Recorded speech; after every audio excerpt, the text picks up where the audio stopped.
despite what their moms told them. They just aren't talented enough for radio. Unfortunately, anyone can have a show these days. Sean. Well, I'm pretty hard to figure out sometimes. In fact, I can't even figure myself out sometimes, so don't you try to. Joe. You're an idiot and really a disloyal person. This is the Cuse Militia. Now, those two unapologetically biased orange-blooded homers, Sean and Joe. It's the most bullshit thing I've seen in 30 years. Welcome, orange men and ladies. Happy Sunday. This is the Cuse Militia with Sean and Joe. At Cuse Militia on the socials. Go there, join the militia. The Orange fall behind early 17-6 with about 5.5 minutes into the game. Syracuse, though, would get into a rhythm. John Bolajak and Samir coming off the bench, giving the Orange a 45-34 lead at the half. They will improve to 6-4. You'll hear from us. And we'll hear from you in fan feedback, live on the Spotify Live app and on YouTube. And Syracuse will look to extend their 3-game win streak as they host Monmouth tomorrow at 7 p.m. We'll let you know what we think about that. It shouldn't take long. And it is Power Hour. And you heard that beep. And that means one down the hatch. So, couple commits over the past couple days here. And one of those, Vincent Carroll Jackson, 6'5", 280. He's listed on 247 as 3-star D lineman. Okay, class of 2023. And then a grad transfer from University of Richmond, Joe Moore, who is O-lineman. And that's a good get. I believe that's a good get. I don't see his size on here, but maybe you know, Joe. You keep up with this stuff.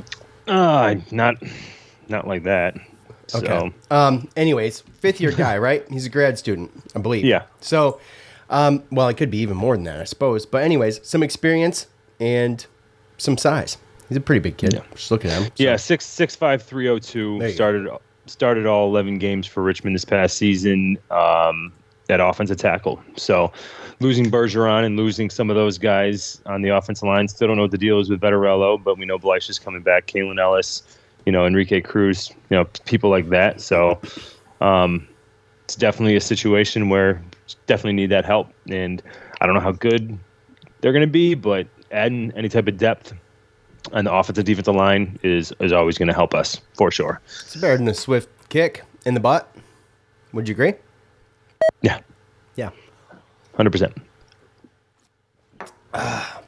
Got the trusty custom-made Cuse Militia shot glass here that my cousin made.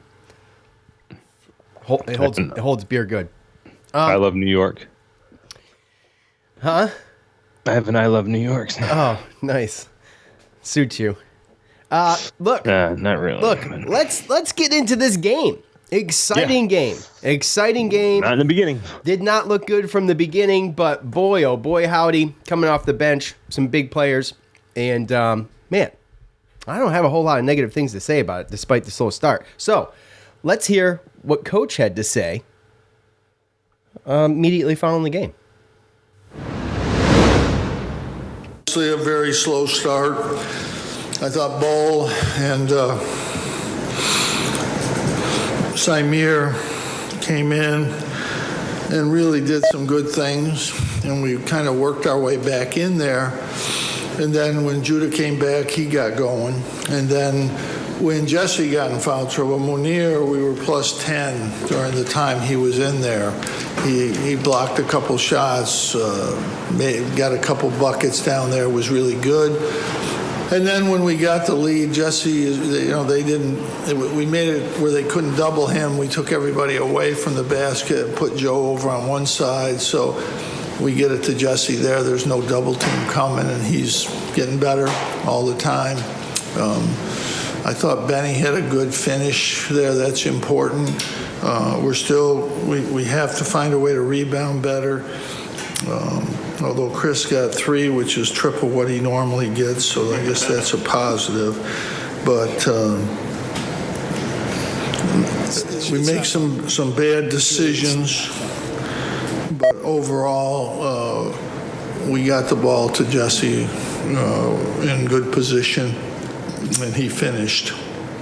But they've been good. They play well, and then they slip, and then we took advantage of it when they slipped, and that was it was good to be able to do that. It was still an 8-point game late, and we made a couple really good plays right there at the end. But anytime they face guard Joe like that, you know, we've got openings for other guys, and I thought that was the difference.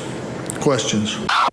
You know, there's still a certain amount of feeling with Georgetown that'll carry on. It's obviously not what it was, but it's still Georgetown, so it's still a big game, especially for me. I don't know about these guys, but for me it is.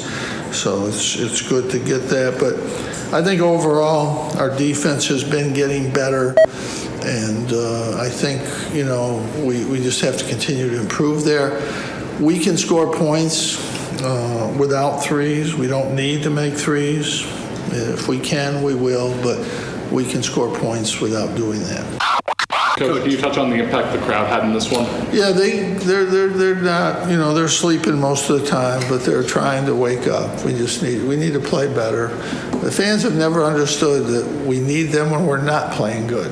And that's when they're not making any noise. When we're playing good, we don't need them anymore. We need them when we're struggling. And so, yeah, we need them. In the past, he's had some struggles when he goes up against the big physical guys, Jesse. When he goes up against big physical guys like Wahab. His play today, what does that say about his development? Well, first of all, he played against St. John's. That guy's the biggest guy we got to play against, and he had no problem with him, and he's had no problem with anybody. So I meant in past years. This year. He's had no problem the whole year. No problem. Doesn't matter who he's playing against. He's playing at a very high level. Jim, is there anything that you can point to that's clicked for your young guys, and not just this win, but this 3-game win streak here? They're still got a long way to go. You know, Jesse and Joe are carrying us. Judah's been good all year. I mean, it's not, you know, he slipped a couple times, but all freshmen are gonna. But we need Benny to play better. We need Chris and Justin to play better. You know, that's crucial for us. We're lucky that Bowles come in there and done a great job. But Symir's been good. So we just we gotta keep getting better. You know, we've only played 10 games for some of these guys, and they need probably 20 or 30. But they'll hopefully get a little bit better each day.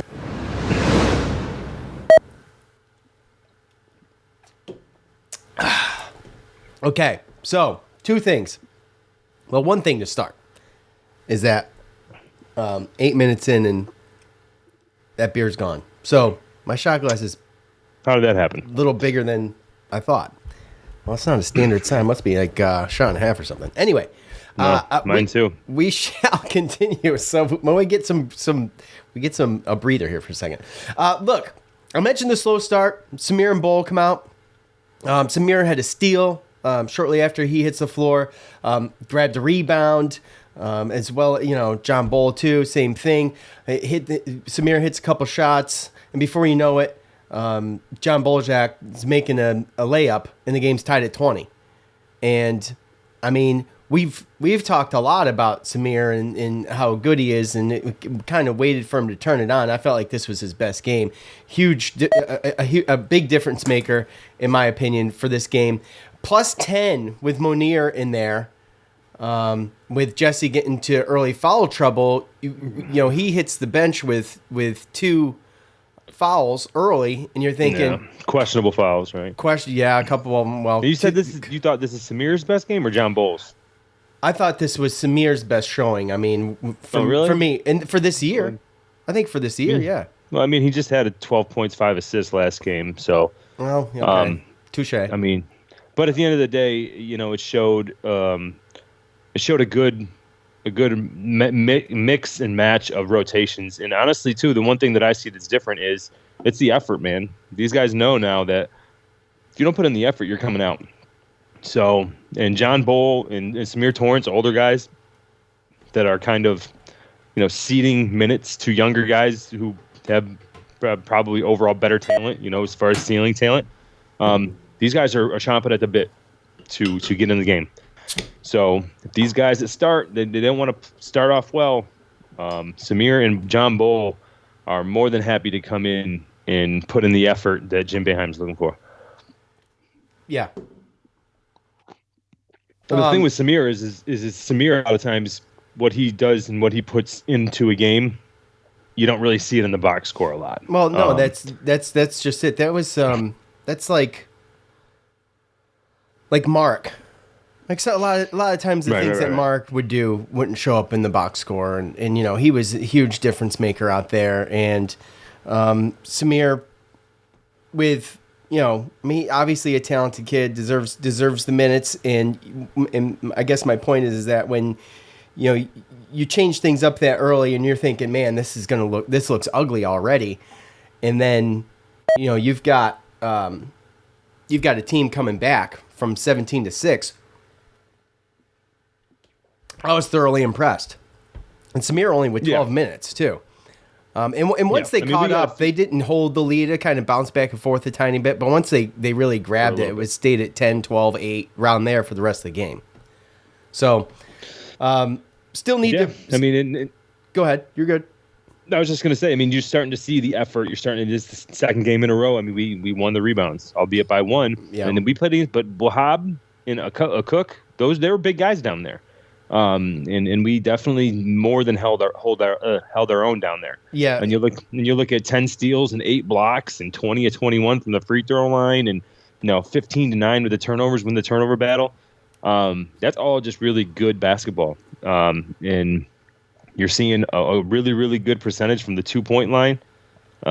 Which is, and again, we knew we were going to struggle from the 3-point line, going 3 of 14 for 21%. That's not going to be our go-to, but seeing us go to the line, seeing these guys, as Judah's starting to come into his own, figure stuff out. Jesse, obviously, he's looks like he's not going to really have a problem with anybody offensively. Just everything they're doing, and it looks like they're starting to gel on that end too. So I thought this was kind of a bad matchup for Syracuse, especially on the rebounding end, and they managed to do it. You mentioned they got to the line. Okay, now these things are the things I want to see consistent. Getting to the line and the effort on the rebounds. You heard Coach make a joke about Chris Bell getting 3 rebounds. That's 3 more than he usually gets. So you got to start somewhere. But to rebound, to be +1 in the rebounds on the boards, I feel like is that's a decent sized team. Yeah, that's an A+ for me, because I wasn't expecting that at all.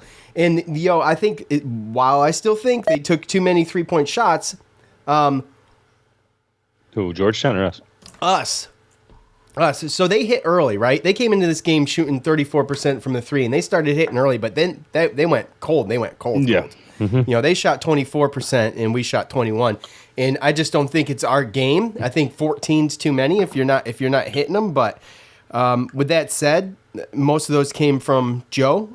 He was 2 for 8, and he did all right. He did the things that he needs to do. I like the pace of what it's like out there with Judah. And Samir does the same thing, and the pace that they set. This is an old school kind of Syracuse basketball team with the up tempo, a lot of fast breaks. When was the last time you seen this many fast break points? And not to mention the ball movement. The ball movement was pretty, man. And, and those are 2 things that we really, in the rebounding, and we still have time to see what that's like. But those are things that we've been missing the past couple of years, even with the talented shooters we have. Yeah, because it's all been getting those guys their open shots, right? Now, I really didn't mind the 3-pointers in this game because a lot of them were open. But really, when you look at it, Joe, one of his that he hit was right at the end of the game? Almost like a punctuation, nail in the coffin, right? It sent the crowd through the roof, yeah. Right, up to that point, we had only, we'd only hit 2 threes. And to see us come back from down 11 and just running the offense through Jesse, moving it around, playing unselfish basketball. There's a lot of times now you've been seeing. I know that Judah, he went to the line 11 times, but he had 5 steals and 10 assists. Like, that's big time. And 16 points, 10 of 11 from the line. he was going to the line. He's starting to realize that sometimes you just got to play to get the free. That beep's getting closer and closer together. I feel like. Sounds like you're right. But, going to the line is going to be his thing. Going to the hole, knowing that, you're not going to make every one of them. And to get somebody in foul trouble and go try to get a couple free points, that's going to be your ticket. But, the defense is getting better. And like I said, it's just you got to run it through Jesse. Okay, Make him beat Jesse. Yeah. And you think the defense is getting better? I think so, too. Created 15 turnovers. The blocks were awesome. The blocks were awesome. You had both of our big guys there with Hima and obviously Jesse Edwards had a monster block come from a mile away. A couple of them. Yeah. There was one time a guy made a move around the basket, didn't know that Jesse was coming across court, and Jesse pretty much spiked it into the crowd. Yeah. It was the short guy. I think so. No. It was I think it was the bigger guy. Oh, he had gone out to the wing to defend a shot, and then the ball went in the middle, and he came across, and he pretty much like volleyball spiked it. And then there was two other times. One was really, really bad where he came down to the baseline and blocked 3-pointers. And one, I don't even know if the guy got the ball off. He barely got the ball off of his hand, and Jesse was already there. So his speed, his athleticism, the way that he runs the floor, the way that he can get from. Pascal, I thought, did an all right job. But when was the last time you saw a big man for Syracuse be able to cover that baseline three? Well, I don't know, but we always say as Syracuse fans, the last time since we've seen talent like a Jesse Edwards, even last year, was a Christmas. And I just don't know if you're talking about, I don't think even Christmas is covering that much ground that quick. I couldn't tell. The only person I could remember, at least defensively, would probably be Bai Musakita. But if you look at, but compare them offensively, and they're not even close. Right. Jesse's just got enough of everything to be extremely dangerous, and also he's getting better. You heard Coach talk about, he doesn't the struggle. Shots that he's taken. Yeah, I know. Not only that, but he hasn't really struggled. He's his own worst enemy. That's the thing. So if he's playing clean, then there's nobody that's going to be able to really stop him. You can slow him down. But I thought he was playing clean yesterday. I thought he played pretty clean too. There was one I think was legit, but there's two out of, so he only racked up 3, first of all, which is phenomenal. And I thought 2 out of the 3 weren't even that great. No. So anyways, but that's a hell of a line, man. 20 points, 11 rebounds, 5 blocks, and even throw in 3 assists. Yeah. And also play pass to Benny for the dunk.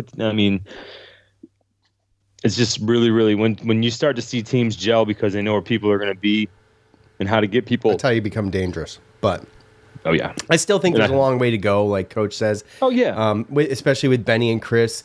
He mentioned Justin Taylor needs to play better too, but I just don't feel like he's been on the floor enough. You got Benny and Chris are starting these games, and those guys there, they are the ones that I feel like I need to see some more from. See, because I hear that though, and but we already mentioned Samir. You mentioned that Samir, when you watch the game, you didn't think that Joe Girard played 37 minutes and Samir Torrance only played 12 because it seemed like the guards were doing a nice little rotation, right? Yeah. But we already mentioned that in 12 minutes, Samir Torrance he made his presence felt in the game. That's what I'm saying. Justin Taylor played 16. And Samir Torrance, he went 1 for 1, hit the only shot that he took. But Justin Taylor, he went 0 for 3. He took two more shots than Samir Torrance. So Justin Taylor, he played 16 minutes. He had an assist and a steal and missed 3 shots. So he's had opportunities. Chris Bell played 22 minutes. So I'm not saying he hasn't had opportunities. I'm saying he hasn't had as much floor time as Benny and Chris. Well, no, not overall when you talk about it, exactly. But in this game particular, he had 16 minutes to do some more. To do more. Right, yeah. No, that's, totally. I'm down with that. I agree. And realistically, I know that Jim Boeheim is, and I think that's really what he's grasping for, especially from Taylor and Bell, is that second 3-point scoring option. But I don't know how long you go. I mean, I guess if there was one disappointment that I would have to throw out there is the fact that after Malik Brown did what he did, you didn't see him at all. Albeit against the team that they played, right? Oakland. Yeah, not a very good team. I thought that he just, he put himself in position to get more minutes. We'll get it. We'll get it. I think that's next segment material. But I agree. I expected to at least see him a little bit. But, Coach mentions, we talked about, is this still a rivalry? Well, I don't think it's still a rivalry, but it's always fun to beat Georgetown. There is only a few feelings like that. And to win by that handily was awesome. And, like Coach says, and it's part of the thing. With the whole rivalry thing, as Coach says, it's important to me. Yes, it's important to beat Georgetown. You don't want to lose again, or not important, but it's like it's one of those games. Well, and luckily we have that you want to win, right? I mean, you don't want to lose to anybody, but you don't want to lose to Georgetown. That's for damn sure. This is going to be a rivalry that's going to be phased out. That's the thing. That's the problem. That's the issue. Well, that's why I don't get too attached to it. But they just did extend this for 2 more years. Well, yeah, and as long as they extend it, they're grasping for the players to keep it, and if you keep playing every year, then that's about the only way you can keep it up. But we were lucky to have guys like Judah Mintz and Benny Williams, who are from the DC area, from that DMV area, that and they understand that rivalry. So true. It's always going to be important for Jim Boeheim until the day he dies. And Wahab got teed up too it looked like he talked trash to the bench. That's what it looked like to me too. Yeah. So 100%. Being that Syracuse recruited a cook in Wahab, it is just the cherry on top. That's fine. After watching him, I'd rather take Jesse. Thank you. I said on Twitter yesterday, y'all can keep, in so many words, y'all can keep Wahab. Glad he's in Georgetown, so that's a better fit. So, right. And I mean, that's just, you see him, and that whole thing is weird, because he played for Georgetown, transferred and then left, and then came Maryland, back. then came back, and cook, which I mean, is what it is, Yeah, I don't know. I mean, exactly. They might have good food, but other than that, I don't know how good they're going to be on basketball. So who? DC? Oh God, never mind. Oh, a cook? Okay, I gotcha. 10-4. Oh boy, it's already getting silly. Dad joke. Yeah, that's a total dad joke, bro. So that brings us to this. All right. This team being able to score without having to huck up threes. And it was my fear early in the game when they were going down. And I think I said on Twitter, look, this team cannot panic when they're down like this and just huck threes. And they didn't. They really didn't. They got back into this game by driving, penetrating, and getting fouled. Like as soon as Samir and JBA got in there, I think there was that steal from Torrance ended up in Judah Mintz getting fouled because he was being a maniac, and that's great. I think that's what we need. That's how we win. And when you shoot 95% from the free throw line, then you're in business. Obviously, that needs to be your game, right? So. And by the way, the only one that was missed was Judah, and he went 10 for 11. I mean, you can't blame him for that, right? So, just all around, pretty damn awesome on that end. And then Coach mentioned the fans. I thought the fans they fed off of the energy Syracuse was giving them. Yeah. But the whole point of fans, and Coach is right, this has kind of been our argument. It was like, do something. Don't go so quiet. Yeah. But a decent crowd. I mean, a decent noise level for the crowd, I should say. But But yeah, when they get loud though, that's the thing. The problem is, and we've given football, or like our fans, football fans. I feel like football, we've got it down. We know when to be quiet. We know when to get loud. Yeah. Dino Babers has even alluded to this. We're a smart fan base when it comes to football.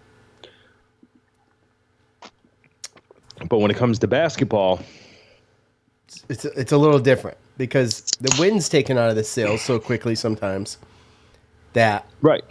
I feel like 17-6. It's a lot to ask for the crowd to be loud. No, but that's the thing is why. Like it is a lot to ask, but that is what you're supposed to do. Yes, right. And then the clapping thing, bro. This clapping thing's killing me. Who started this? I don't know, but I'm fine with the clapping thing. The problem is you clap. When you sit down. Clap if you're sitting, then you sit down right and after then you, because you start right. standing, right? Right. So, I mean, it kind of starts off wrong, because the whole thing is that like as soon as they make that basket, they're like, oh, okay, we're good. Okay, we're good, and then it gets quiet. And then they're not cheering. Exactly.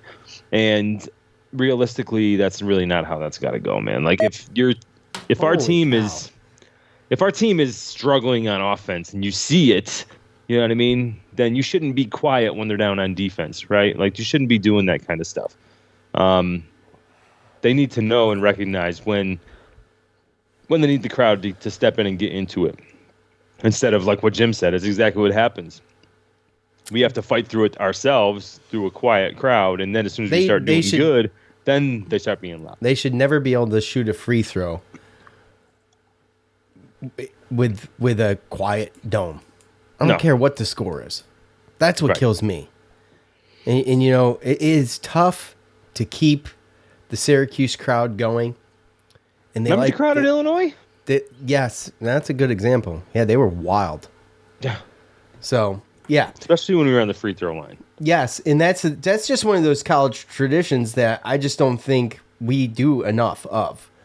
Is the being loud when the other team's shooting free throws. It's hard enough to shoot anyway.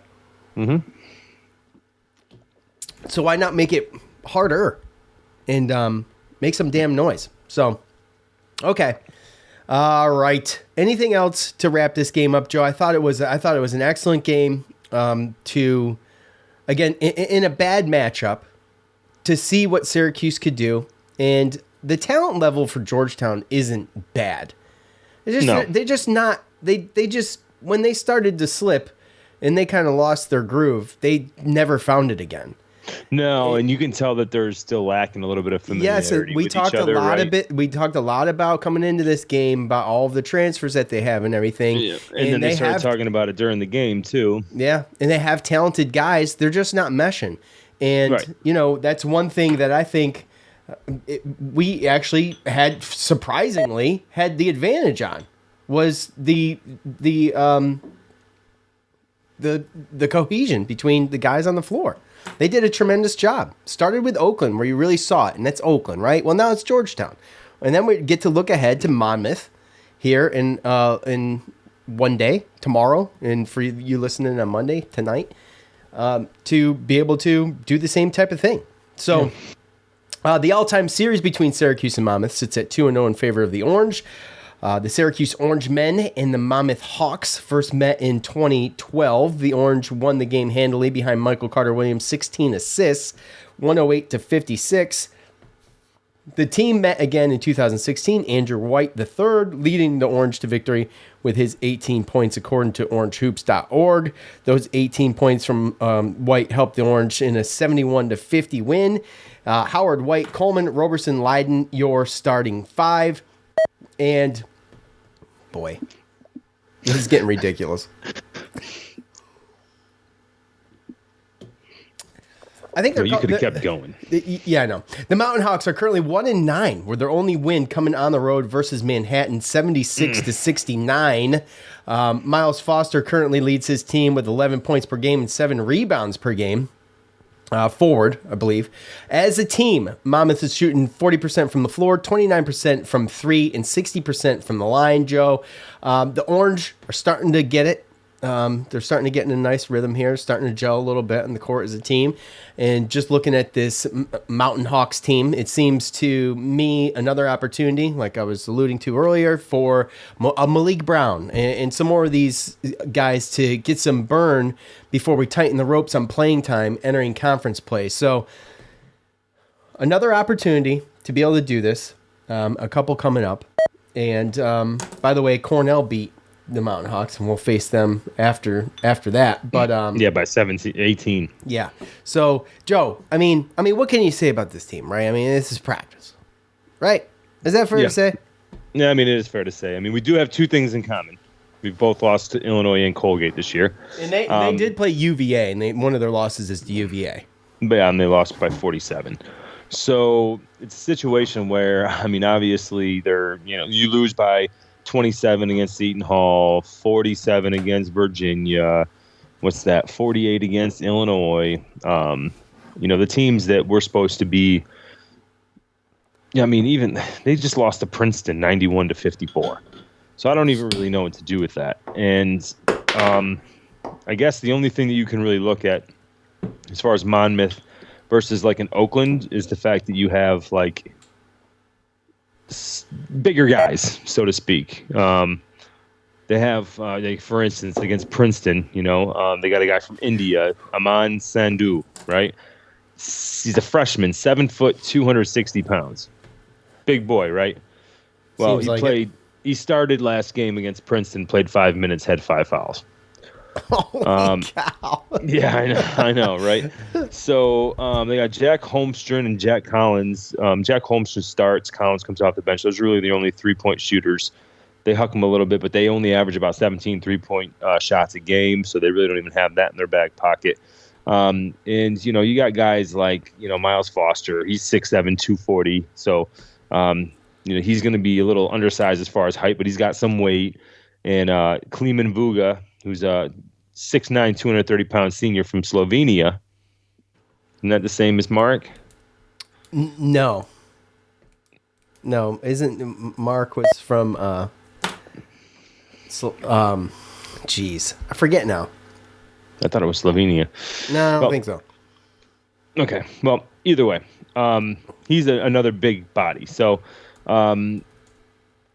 not like Oakland as far as undersized. They're going to have some bigger guys, but as you can see in their lineup and in their schedule, that they definitely lack some talent, and they don't look like they have a lot of transfers. So these are main guys that just have been recruited, and they're just trying to grow up together and get a little bit better. So this year's not their year, and this isn't going to be a game that's going to be anywhere close to the realm. They're playing a tough schedule. For a lot of it's tough anyway. I'll give them that. And again, that's what you do when you try to get your team ready to play in your conference, right? Yeah, well, of course, sure. But 1-9 against that schedule, though. I know they got some tough teams, but you're talking Norfolk State, Colgate, Cornell, Lehigh. Oh, they lost to Lehigh, lost to Rider, lost to Princeton. Where's homeboy from? Slovenia? Slovakia. Yeah. Slovakia is where Mark's from. Oh, okay. Yeah, well. And one of those I'm not going to say it. Towards I'm Russia. Not say it. Yeah, I get it. Look, my grandfather's from Eastern Europe too, so I'm not going to talk crap. So is my grandfather. So, all right. Well, Western Europe, I should say. Both of them. All right. What else, Joe? That's pretty much it. That's all I really got, man. Monmouth should be an opportunity. Like right. Monmouth should be an opportunity for our boy Malik Brown, Joe's boy, to get in there and prove he deserves some burn. And some of these other guys too. Just real quick though. How about JBA? How about John Bull? Amazing this year or what? Like, we didn't see a whole lot from him last year. I didn't see this coming, really. And honestly, Exactly. Yeah. But the thing is, it's like this is a role, right? Last year we were comparing it with a bunch of people that can hit jumpers and stuff like that. This year, we need that kind of tough, gritty guy down there, And especially when you have situations in lineups where you're talking about Benny Williams and Bolzak and which I mean you don't really see too much because I know he likes Chris Bell and Justin Taylor, but there's some lineups. If these guys, if Chris Taylor Justin Taylor and Chris Bell, if they can't prove that they're going to help us as far as points wise and perimeter wise, then I don't see a situation where sometimes you just go big. Benny Williams, the big was John helping, Bull, man. Yeah. I mean, you go Jesse Edwards, John Bull, Benny Williams. You're talking what 6'8", 6'9" the smallest you got on the back line. That's gonna be tough to guard against, man. And between Joe Girard and between Jesse and Judah, I think we're gonna get enough offense. I don't even think we need a 3-point offense. Like again, we talked about it. When we have good defense, we can make it happen. And now we got a big guy that can score. Athletic, and we've big guys always too. been good when we've had a big guy that can score. Yeah, and athletic big guys too, man. You know, it's not easy. You know, we talked about Chuku and we even talked a little bit about Jesse when he was coming up. But, our nickname for Pascal was Stone Hands. You know, it's just one of those, he couldn't put the ball on the floor. Jesse can back you up and do a little bit of dribble action actually. So, Oh, he's made a couple different moves. Yesterday, Yes. He did a little spin move jumper. Yes. I mean, yeah. you're seeing, this completely, to me, proves, granted, I don't think he was as good as he is this year, last year, but this proves how much of him going down last year hurt our team. Yes. Great point. Killed us. Absolutely. It's terrible. All right. With that said, it's time to hear from you.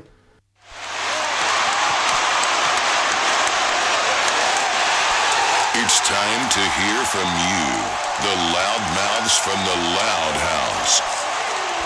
All right, you guys know what to do at the end of every game. I ask for your thoughts on that game. You leave them. I don't proofread them. We talk about them here live. And that's what we're about to do. So, what, Joe? Nothing. So, it is a Power Hour fan feedback, and we should all be, and by we all, me and Joe, should be one shot into, almost on our second shot into our fourth beer. So, this doesn't end after the hour. If it goes, it goes, by the way. And it is what it is. This could be Power Hour 15. I don't know. But Joe is on low battery, so we've got to be a little bit efficient here. So let's start. Let's start on Twitter. Let's start on Twitter, shall we? Yeah. We shall. Oh! 1 second. Son of a... That beep's getting annoying. It is. All right. Let's start with Twitter. At Irishman in Indiana. IN. That's Indiana, right? Thought Benny came alive tonight. Finally. I've been the dude's biggest fan, and finally he balled out. Their level of intensity was great to see. First time I've seen them play as a true team. Loved what I saw today. Let's keep it going. And it's 7:20 Eastern when he posted this, and he says, Georgetown still sucks. Yes, and it is always fun to post the Georgetown sucks tweet. I mean, especially after you beat them by 19. Yeah, we went into this game talking about how these games were kind of close, or had been kind of close through the past couple years. As we mentioned earlier, they did do a 2-year extension, so we're getting at least 2 more of these. And, Benny. Okay, so Benny, he did ball out. I mean, he did. 4 rebounds, 13 points. I think he's learning. Yeah, but, still a little bit behind the curve, but... No, he went 6 to 10, 4 rebounds, 1 steal. You'd like to see him get some of those other type of, but I think that he was in there. I think he changed some shots and did some things defensively to where, you're not going to see it in the box score. And going 6 to 10, scoring 13 points in 22 minutes, 1 for 1 from the free throw line. I'll take that. He's being more efficient on the offensive end, not taking threes, taking the shots that Boeheim wants him to take, and his efficiency is showing it, Cap. And Captain's in the green room. Yeah. So, I mean, I'm right there. I'm right there with you with Benny. He had a strong showing against, obviously, a team that he wants to play good against because he's from that area. So let's just keep it going. So but they're moving the ball. They're moving the ball. That's the thing. Like, when was the last time you saw a Syracuse basketball team move the ball like this? Even like that one time when Bolzak got the ball, little bounce pass to Hema because the center stepped up and he got an easy dunk. Like, I mean, everyone's doing it, and it's contagious. And the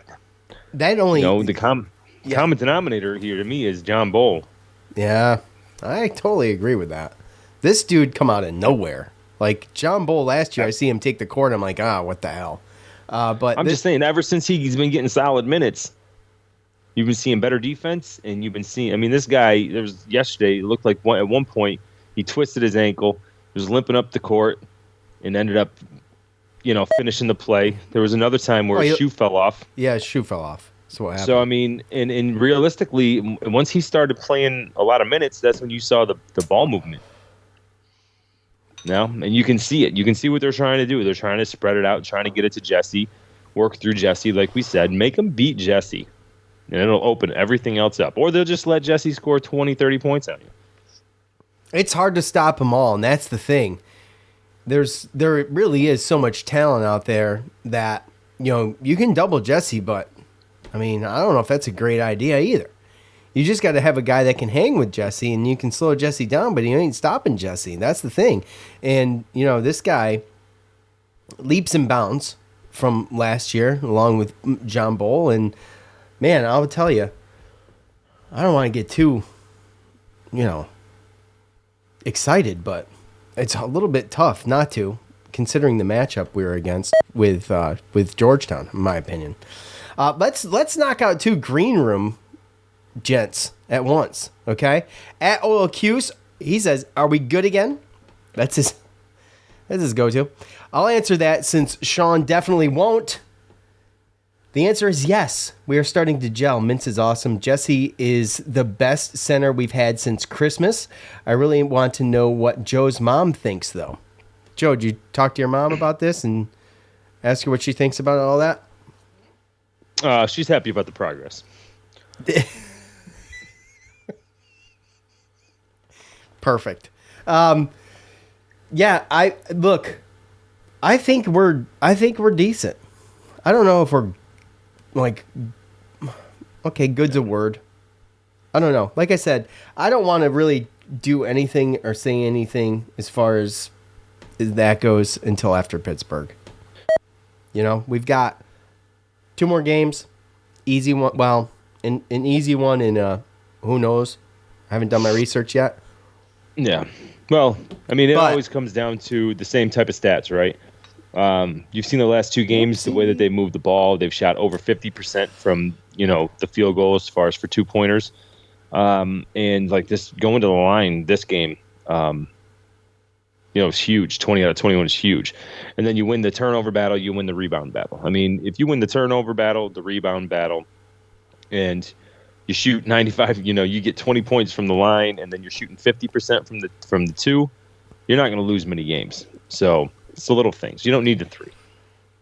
Yeah, now you just have to be disciplined enough, Joe Girard, to not do that. But I'm okay with some of his. I'm okay with some of them too, Joe. I'm okay with a lot of them. If you're open, shoot it. The problem is, damn it. The problem is they haven't been going in. So, I mean, let's keep going here. Let's keep going. Another green room fellow at David Super David in the telephone book. It wasn't perfect, but a win it was a win. And you know what a win means? Power hour on Sunday. Oh boy. That's right. That's right, David. So it was either power hour or I took the Blantons and gave that a shout. So that was from Cap. Cap sent me the Blantons, and I've been staring at that bottle, and I did not hope that Syracuse was going to lose so I could drink it. But the thought crossed my mind when it was 17-6. I'm not going to lie. Well, you got to be able to relax when it comes to that. But there are some teams especially in the ACC, where you can't start like that because it's hard to come back from. Yeah, it's hard to come back from, and we're going to be in the gauntlet here sooner than later. So, I thought that, to David's point here, it wasn't perfect, but it was a win. I mean, it's always fun to beat Georgetown, like I said. On the other flip side of that is that I said it on the front end, and for everybody in the green room, they haven't heard it yet. Bad matchup for Syracuse. I expected this Georgetown team to be a little bit more trouble, and Syracuse just started putting them away. They just didn't have an answer for anything Syracuse was doing. Well, so there's that. Yeah. Well, and because we played more like a team. Well, exactly. We saw it. Right, and that's something they have some guys. Yeah, they do. They definitely do. They got talent. They just don't have cohesion. And when it comes down to, oh my gosh, when it comes down to, when Kid can't even keep up. I'm having trouble. I'm not gonna lie. When it comes, where are we supposed to be now? When it comes down to last year, we didn't really ever have any cohesion. We didn't play as a team last year. And, I know we lost Jesse, and that was a problem. Obviously, to Joe's point, that was a bigger problem than maybe we thought, looking at what we're looking at now. But, this, to be able to move the ball the way that they're moving the ball and to just read off of one another and unselfish play is huge in basketball. You can't just... you can't just be the superstar on the team. Sometimes you just got to give it up and do what's best for the team. And they're actually doing a hell of a job of that. Well, and you're seeing Judah do that. Yeah, Judah, very young and doing that. Exactly. Yeah. Great you're point. Seeing like how easy Jesse's making his job on some of those plays, reading the alley-oop, reading that one play where he circled around the baseline, came around and passed it off to Benny when he was wide open. You see these plays, and everyone's feeding in, everyone's buying in, and it's been pretty the last two games watching their offense. But again, ACC is going to be more difficult than this. So, what is Cap talking about? Why is my name changed? What are you talking about? At Will Cuse? PJ? Let's continue. He's lost. At Biggest Cuse fan, everybody is starting to learn their role, and this team is getting better as a result. Hopefully, Bell starts to get a few rebounds, as well as Benny. I think he means great win. Yes, look, the rebounding is the last thing I think to work on. Okay, well, let's just say, I know we did. We were +1, and that's excellent against a team of this size. But when Syracuse, Syracuse hasn't really had a big lineup that could be as good as they were yesterday in a while. I mean, there's a lot of things I feel like this team does better than a lot of teams the past few years. I guess is what I'm saying. Well, yeah, and I mean a lot of it too when you look at his athleticism. When you look at the defense, right? I mean, Judah with 5 steals, being able to have that length to be able to cover areas.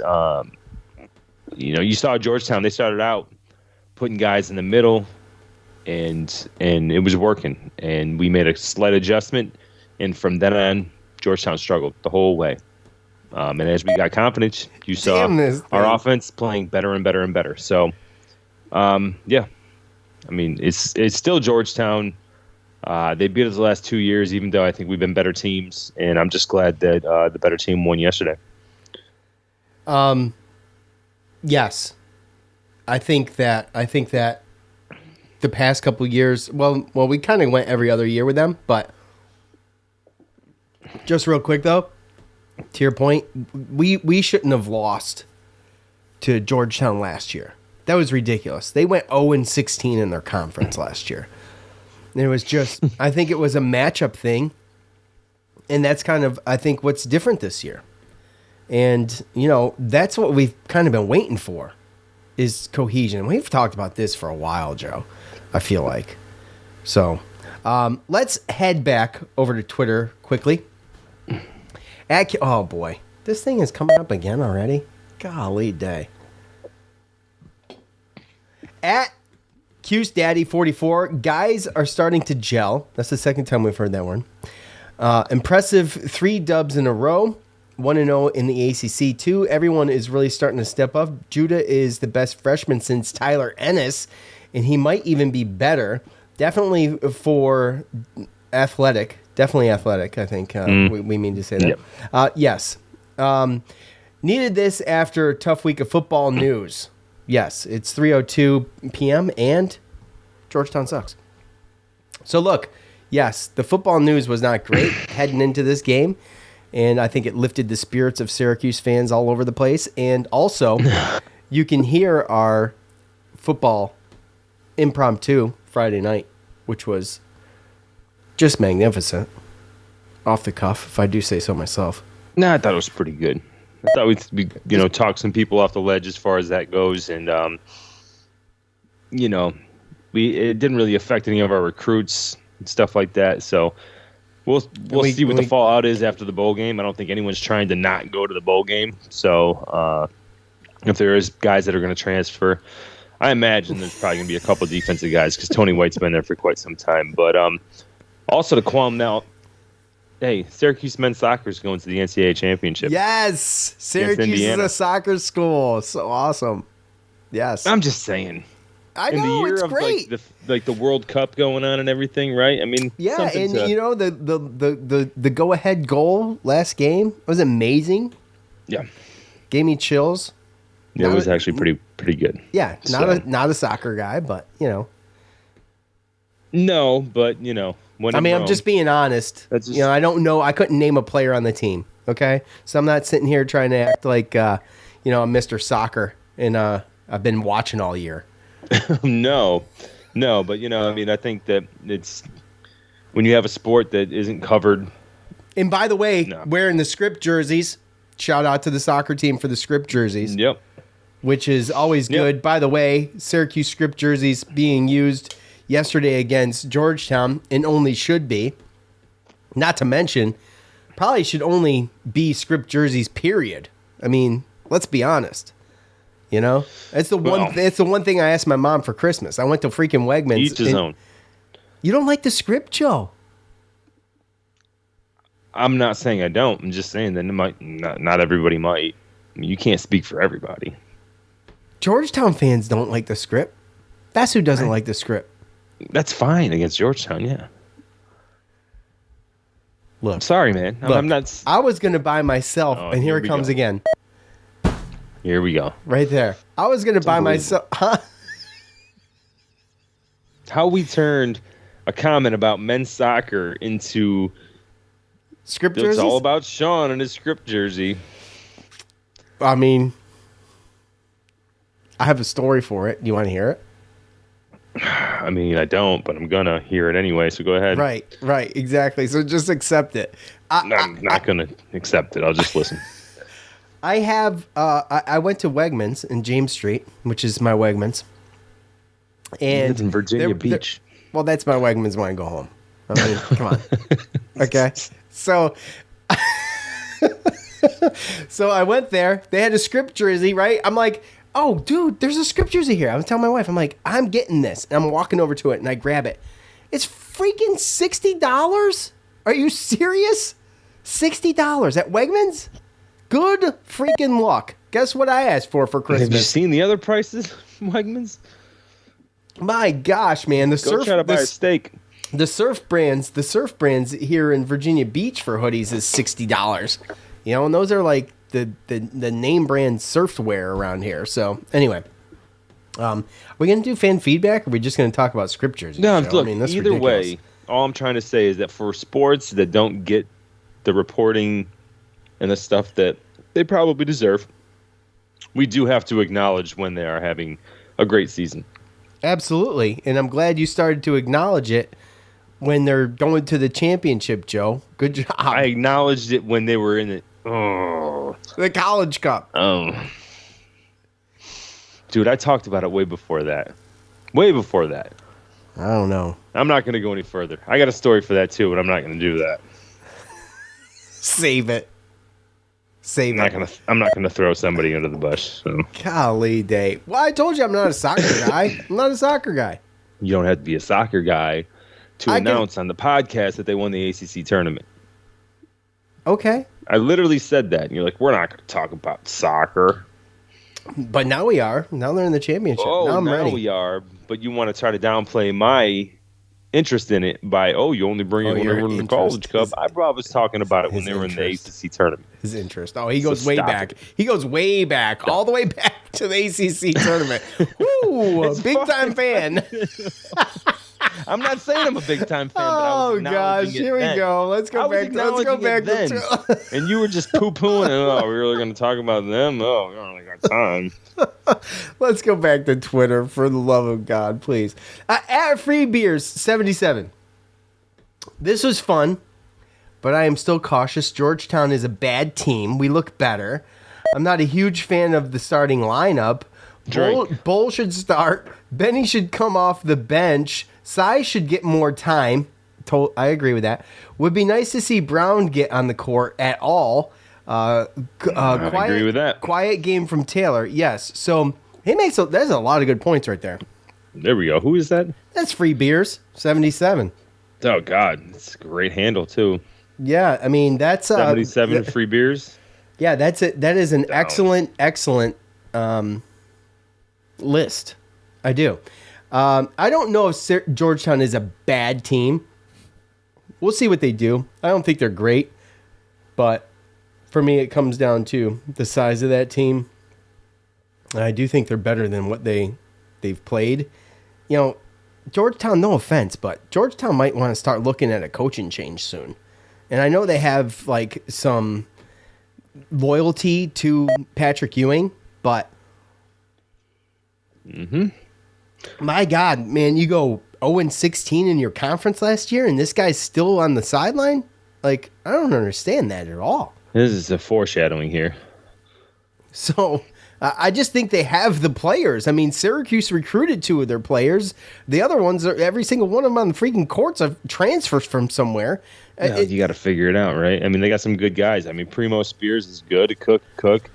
I mean, you can see his athleticism. Well, you can take a look and see, what Patrick Ewing does is he's a big guy. So they have the big guys, but what they don't have is your. Yeah, Spears is pretty solid, bro. He is pretty solid, but he can't carry the team the whole time. He's solid too. And Brandon Murray's a sophomore transfer from LSU. Well, he only got 22 minutes because he fouled out of the game. He was in foul trouble the whole game. He hit 2 out of 3 threes. So I mean, it wasn't their best game anyway. I think it's a team that will get better for sure. I think that they will be able to compete in the Big East. Maybe not obviously for the title, but they're not going to get blown out like this. I think they'll get better as it goes. But you're right there. I mean, is that foreshadowing? Is that what it is? Ewing. From John Thompson to John Thompson. I mean, I think there was somebody else in between. But John Thompson Jr. to Ewing, like. No, I don't think people are going to be saying about Jerry McNamara or friggin' Adrian Autry.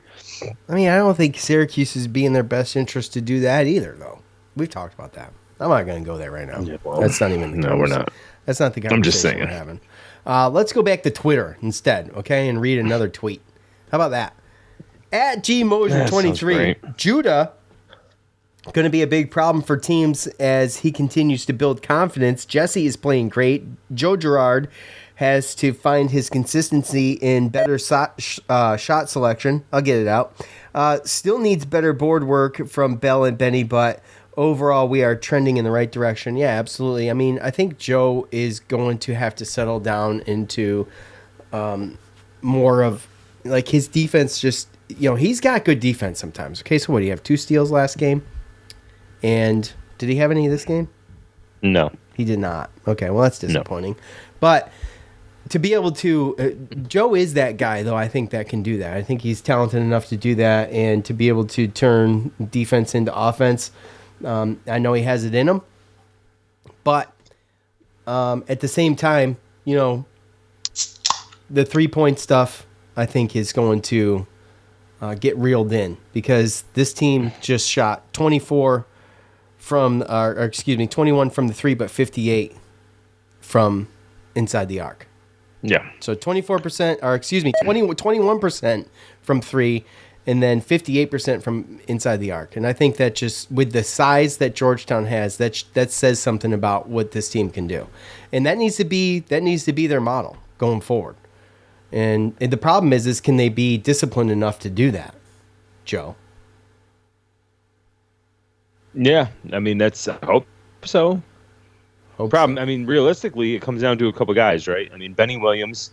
I mean, it might get down to a certain point where if he shoots a 3, then Jim's just going to take him out. So, as far as I'm concerned, there's really only 3 guys that have the red light to shoot 3s, minus Samir if he's got something going or if he's wide open. But I don't see it as a situation where, I mean, I think that was a struggle in the beginning. We're not going to win from shooting 3-pointers like last year. It's not going to be that type of team. No, you don't have defense. The guys. We're going to show effort, and you're going to play your offense through Jesse, try to get to the free throw line. And I think you've even seen it with Joe the last couple games. Him taking pump fakes and stepping in and taking shorter shots and stuff like that. He's going to be that gunner. He's a shooting guard. Melt into your holiday moments with Lindor from the Lindt Master Chocolatier. Hold on. There he is. There he is. Look. There he is. So the continuous timer was on YouTube. Our 60 minutes is up. And I don't know about you, Joe, but I was 1 ahead.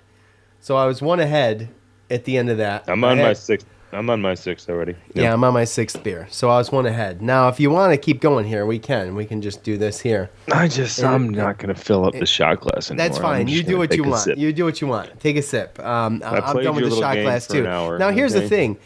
The podcast used to have live reads, and now we get nothing. So, look, I ruined that. I ruined that. And you know what? So did you stop the beep? It didn't pay. No, the beep's still going. Why? They're making fun of us because of the beep. I don't think they want to hear it anymore. Oh, do you guys not want to hear the beep? Okay, that's fine. I can turn the beep off. I'm sure it's probably annoying to everybody else. No. Yeah. Here, sure. Look, let's let Jesse talk. Okay? Jesse! What's up, dude? Somebody else other than you. Huh? Yes. Yeah, I know. I need to be bailed out, Jesse. Help me out. You got to unmute yourself, brother. How's it going? Good. How you doing, man? Doing well. I just finished Krogering, and I thought the beep was like in the checkout aisle the whole time. It was just like in my head, but yeah, this is good. Yeah, how are you all? That's good, man. What do you think? Are you coming through your car speakers? I am. Yeah, is it messed up? Yeah. Ooh, sorry. That's all good. Do you want me to hang up? Is there any way to just talk on speaker? There you go. What'd you just do? Whatever you just did worked. So look, Jesse, you are one of the guys on Facebook that really does have a good grasp on Syracuse basketball, and you also have pretty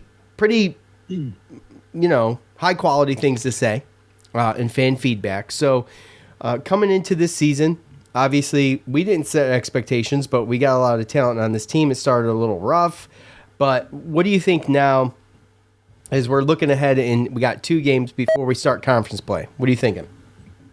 Ooh, so I like the young core. I think it makes a lot of sense. I think it's gonna be really good next year. I think that Mintz, if he decides to stay, I think he should. He's getting the play time. I don't think he's NBA yet. I think he could be like a second year NBA. Like he could go to the NBA next year, I think. Okay, well, I think that's fair. I think everybody should have to play 2 years anyway. This one and done stuff, I don't think should be allowed. I mean, yeah, but you gotta change with the times, and people want to get paid, so. Yeah, well, we have NIL. True. I mean, I get it, but Sean, there used to be a situation where you could go straight from high school. Yeah, and that's fine. I'm fine with going straight from high school. You never see them, so you don't know. You know what I'm saying? I'm kind of torn. I feel like they should get to do whatever they want to do. I mean, if you're good after 1 year, go for it. But that's just me. And I live in Kentucky, so I see a bunch of one and dones every year. So there you I go. don't know. But what do you think? What are your expectations for this year? Do you have expectations for this year?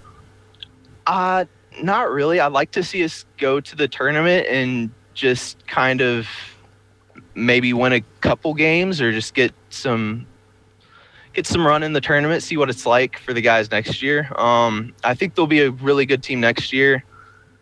I don't know what the situation, because Joe and Jesse both have one more year of eligibility, right, with COVID? I think Joe does. If they want to. Yeah, that's the thing. Do they want to? I mean, Joe, what's he going to do, first of all? I don't know. I think he could play overseas if he wanted to. I think he could come back and play for another year. I don't think that's in his best interest. I think Buddy should have probably. I think in hindsight, if Buddy could look and see what's going on, he might change. Well, maybe not. I don't know. Joe's good enough to play overseas. Okay, well, Buddy's on the Pistons right now, right? Well, he's on the. Yep. Is he on the Pistons? I mean, he's on like the summer 14th man, right? Right. Yeah. Exactly. He's in the G League. And I don't think he would trade that. Right. I don't think he would trade that. But if he would have had another year, things could be different. That's my point. The NBA is kind of weird right now too. Like, just since COVID hit and everything, I've noticed a ton of turnovers. So, like, I mean, injuries happen and players get hurt. They've kind of crammed the games all in together. So he could get a chance to play eventually. Maybe, I don't know. Just kind of depends on injuries and stuff. Like Cade Cunningham went down. They're like 1 or 2 more injuries away from maybe pulling the plug and letting Buddy Boeheim play. You never know. Well, it's tough for me to get into any kind of NBA talk because I have no clue. Yeah. Well, it's tough. What about you? Because You a NBA fan or what? DraftKings? DraftKings only? Are you gonna talk, Joe? I'm talking to you. Oh, I play in a. I said Joe. I didn't know you were playing this. I do a little bit of DraftKings. I play in a fantasy NBA league, so I do kind of follow the players more than I do the teams. But yeah, I mean it's tough because at the end of the year, I feel like just trying to gauge where our fans are. I feel like most of the fans would be upset if Joe came back, but Jesse didn't. And I feel like everyone wants Jesse to come back with this young talent that you have. You see what they have now and imagine what they're going to be next year. But you kind of still want Jesse to be there. But when I look at the team, Jesse's the closest guy to the NBA that there is. So it's tough overall. And as far as Judah goes, I mean, that's just another guy where it comes down to a lot of times you'll see guys kind of grow as the season goes on, and all it takes is just a good run at your conference tournament, and you get into the NCAA tournament, and you make a good run, and you play well, and your draft just stocks, or just your draft stock just goes through the roof when you play good at the end of the year. So right now, Judah Mintz looks like a guy that is going to come back, should be a 2-year player, but if he ends up starting to hit jump shots and the game slows down for him, really slows down for him. That's his game too. Is those mid-range jumpers? He put up a game where he scored 16. He had 16 points, 10 assists, and 5 steals. Now, if he starts doing that all the damn time, and then he gets better and better, and then he starts hitting jumpers and threes and stuff, then I mean his draft stock is going to go through the roof, and I can see a situation where he could be a one and done. But right now, he looks like a 2-year player for sure. Yeah. All right, Jesse, anything else, buddy? I think I'm good. All right, man. Well, I appreciate you. Appreciate you being in here. I know you're a big basketball fan, so. Thanks, bud. For sure. Yeah, appreciate it. We'll talk to you later. Bye. Yeah, so, look, we can have the discussion about how, what rules could be put in place and things like that, but I feel like, with the NIL should prolong some longevity inside college sports, but I don't know if it's going to work that way. It makes sense that it should work that way, but I don't know if it will. right? So, yeah, there's that. No, it's just one of those things. That's why you want this young class to click and us to figure it out, because I feel like right now, I mean, you're starting to see the floor. If we are going to put in this effort, and Jim's going to put in the right guys, if guys aren't playing well, and the defense looks like what it is, and we keep progressing and moving the ball around, I mean, I don't know what the ceiling is for this team. I think that we're starting to see the floor. I think that the teams are starting to realize what they have to do to win and what people have to do as far as roles and rotations, stuff like that. I mean, the floor is against Bryant. This year could be good. I feel like if this team was to play Bryant again, they would win. You know what I mean? I mean, you just go back a week or two. Well, I mean, let's put it in perspective, right? I mean, you look at it, and although Bryant lost 3 players. Golly day. I mean, Bryant lost 3 players, but I think they won. I think they won that when Judah got knocked out. So Judah is obviously, a high profile primetime player that he affects the game. We've seen situations where he's tried too hard or, tried to go too fast. And I think that slowly those days, I mean, I think it's slowing down for him, man. And you can see it. You can start to see it the way that he's taking the ball to the hole, settling to go to the line, not taking a bunch of bad And you know what? By the way, I don't know what he is on the year. He's crazy. He's great on the top of the 2-3 zone, too. Let's just see what he is on the year for free throws. Hold on 1 second. Give me a second here. He's a good free throw shooter. 71%. He's better than that, though. He probably should be, but that's what he is for the year. So, that's the game. What was it? 20-21. This game, yeah, and that's what that's not what I expect. That's not the standard, but I do expect 80%. That's what I think we could do. These guys are excellent from the free throw line. Joe was always good, and that needs to be part of his game too. We've talked about that in the past. All right, let's see. Oh yeah, he has to get to the line way more than what he's doing. Yeah, exactly. I mean, that's his game, man. I mean, this dude just doesn't miss free throws. Robert on Facebook, just realized when you score 83 and only 9 came from 3-point range, that's strong. Now, see, I love this point because you're talking about exactly what Syracuse needs to do, and he puts it into perspective with that comment. Just the fact that Syracuse has been relying on the 3 for so many years, and they don't need to. They have the athleticism, and they have the players that can make a difference without having to do that. That's huge. That's huge. So, I mean, I don't know. I don't want to get too excited, but that's what you got to be able to hit them too. That's the problem. You got to be able to. Well, I mean, you do, but I mean, man, you talk about Justin Taylor and the minutes he put in yesterday, which wasn't that impressive. He had a big game against, what was it, St. John's? Was it St. John's? I feel like it was. I can't remember, but he had a good game, and he hasn't done a whole lot since. But that he's a guy that can go out there and ball out. And the same with Chris Bell. I mean, they brought him in to be a shooter, but, he hasn't really proven much of that either yet. So what they did yesterday was tremendous. And it just puts that into perspective. Is that going to be the norm? Are they going to be able to do that all the time? I mean, I don't know. Probably not. I haven't had a top fan yet. So let's do this one. Let's do Joe's little bro. How about that? Top fan, Alex. There you go. Wrong button there. I know, again. Look better played as a team. It feels like this game could be a turning point for the team's confidence. Love the fire and tenacity. Go Cuse. Yeah, I mean, that's kind of where I'm at, but I'm cautiously optimistic on everything he just said.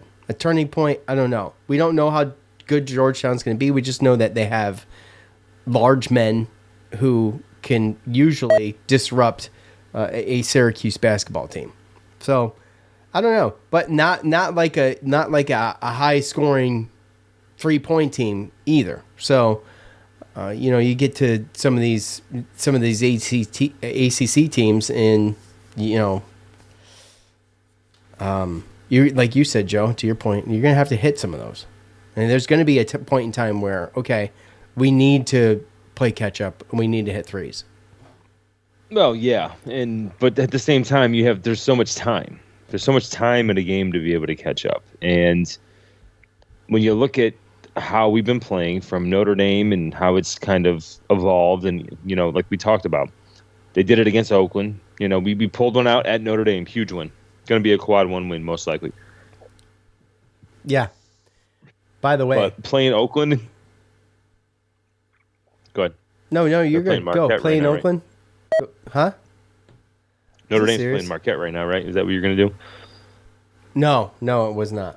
Oh, okay. Well, I mean, then we go to Oakland and we see just a team that's just so unselfish, playing good basketball. And again, we were, I think, we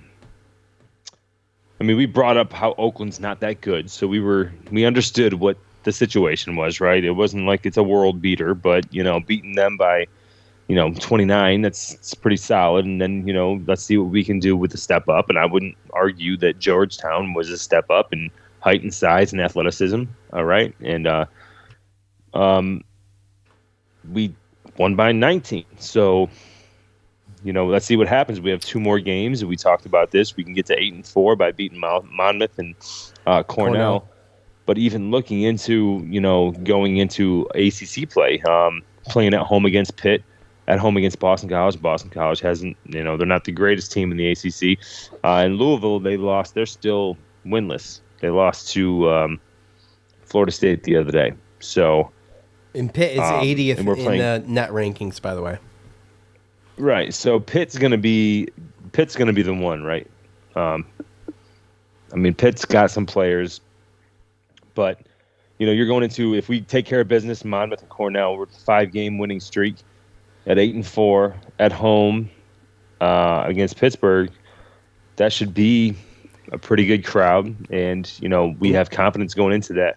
We can win that, then we get Boston College and Louisville. Now you're talking about a chance where we could be on 1, 2, 3, 4, it's a 7-game winning streak, be 4-0 in the ACC, and we go to Virginia after that. So.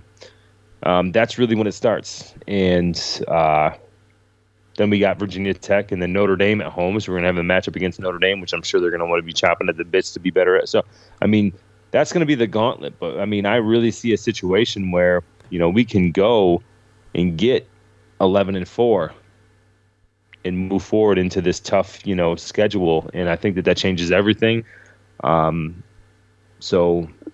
Yeah, and you got to assume that by then, this team's going to be, if they're gelling this way now, they're going to be a little bit of a problem for some of these guys.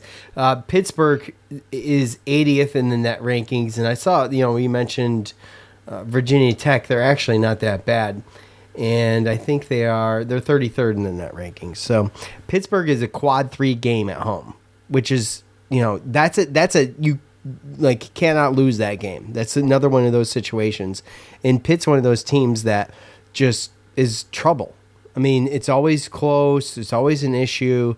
And it's always one of those ones that I worry about. So we'll see. But for now, we got Monmouth. Yeah. Well, yeah. You know what I'm saying? But I'm telling you right now, too, Virginia Tech, at the same token, that team should probably be undefeated.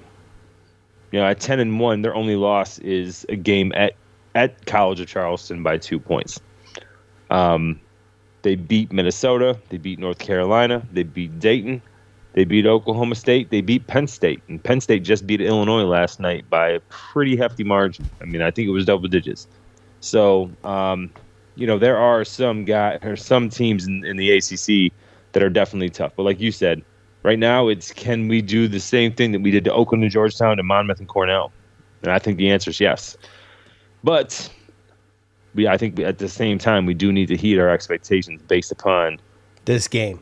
Our opponents. right? Yes. These next two opponents, because well, then this one, going to be a different story. The Georgetown one too, because like I said, I mean there's going to be a coaching change soon. I don't see Georgetown being a big deal for the Big East this year, and like I said, they have the talent, but you can't just string together a bunch of guys sometimes and expect to make a huge difference. Now, they might pick it up later in the year, but I think we said the same thing last year, and they didn't. They didn't. Like, they lost their last 16 games. So. Well, yeah.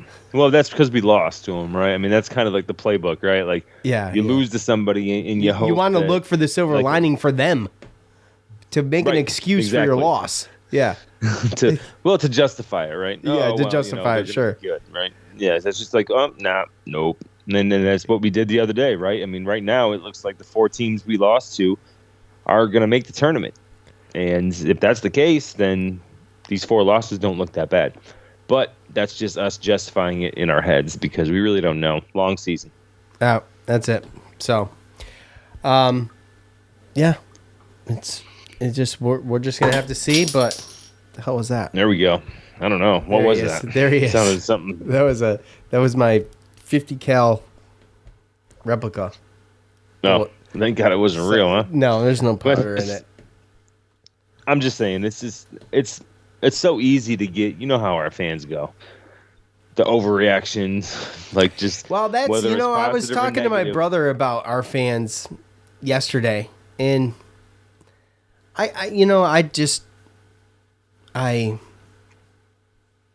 wish it was a little different, but I've got a feeling that it's the same way on Twitter for all fan bases. So I gave some grace. It's like, I feel like you only see a lot of the negative sometimes.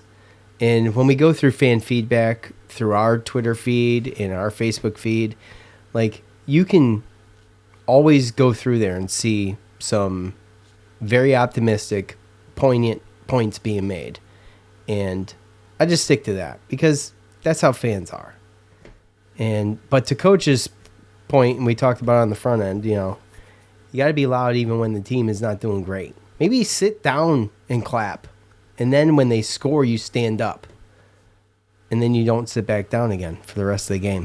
How about that? Let's remove the seats. What's a thought? Well, I mean, there's that. Did you sit during the Wake Forest game? Did you sit? I didn't sit. I remember that. I don't hardly ever sit. I always try to make sure I'm out of people's way so I can stand the whole time. You know what I'm saying? Much. Right. Okay. I noticed that there was a lot of people that sat behind us in the beginning that ended up moving. So I have to imagine that we stood most of the time. Although never you said standing up, I don't think really blocks too many people. Yeah, I'm not blocking too many people. That's true. But at the same time, like it's an overall just overreact. And like sometimes it's like, what do you expect? Like, do you really think that this team is going to go like we're making the college football playoffs? Like you're talking best case scenario in a situation, even with. Like, I'm glad that we have the new setup for the schedule for football because in a situation where we don't play Clemson in 1 year and we're in an up year, like, we have a chance to play for an ACC championship. And I truly believe that, we got stuck in a situation. I don't think that if next year's schedule was set up when we had Dungy in 2018, I think that we play Clemson in the ACC championship game. But I mean, I could be full of shit too.